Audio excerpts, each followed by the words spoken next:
Telugu digital media network లో political కేటగిరీలో number 1 కేవలం 72 గంటల్లో 1,50,00,000 వ్యూస్ పైగా పాపులర్ టీవీ నెట్వర్క్. ప్రపంచ కోటీశ్వరుల జాబితాలో చోటు దక్కించుకోవడం అంటే మాటలు కాదు, ఆదాయంతో పాటు స్థిరమైన వ్యాపారాలు కూడా ఉండాలి. ఈ జాబితాలో ప్రస్తుతం టెస్లా అధిపతి ఎలాన్ మస్క్ ఉన్నారు. గత కొన్నేళ్లుగా ఆయన ప్రపంచ కుబేరుల జాబితాలో ముందు వరుసలో నిలుస్తున్నారు.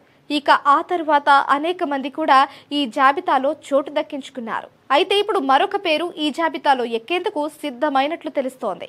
అదే సుందర్ పిచాయ్ పేరు. గూగుల్ సీఈఓగా ఉన్న సుందర్ పిచాయ్ మరో కీలక మైలురాయిని చేరువ కానున్నట్లు బ్లూంబర్గ్ నివేదిక స్పష్టం చేసింది. అదే ప్రపంచ కుబేరుల జాబితాలో పిచాయ్ చోటు దక్కించుకోనున్నట్లు తెలిపింది. ప్రస్తుతం పిచాయ్ ఆస్తులు 100 కోట్ల అమెరికన్ డాలర్లు, అనగా భారత కరెన్సీలో 8 లక్షల కోట్ల రూపాయలు.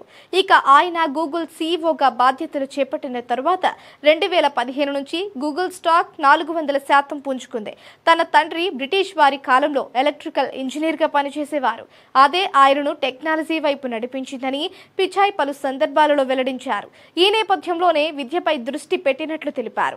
ఖరగ్పూర్ ఐఐటిలో ఇంజనీరింగ్ చదివిన పిచాయ్ స్టాన్ఫోర్డ్ యూనివర్సిటీలో చదువుతున్న సమయంలో స్కాలర్షిప్లను సొంతం చేసుకున్నారు.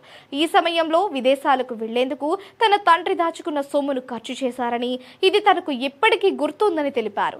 88,000 రూపాయలను ఆయన ఖర్చు చేసినట్లు చెప్పారు.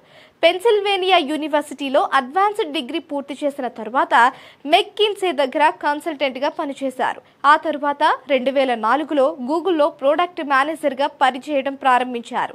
ఆ తర్వాత మేజర్ ప్రాజెక్టులైన Google toolbar, Google Chrome వంటి వాటిని కనిపెట్టారు. ఇలా అంచెలంచెలుగా ఎదిగిన పిచాయ్ ప్రపంచ కుబేరుల జాబితాలో చేరడానికి మరొక 2 అడుగుల దూరంలోనే ఉండడం విశేషం.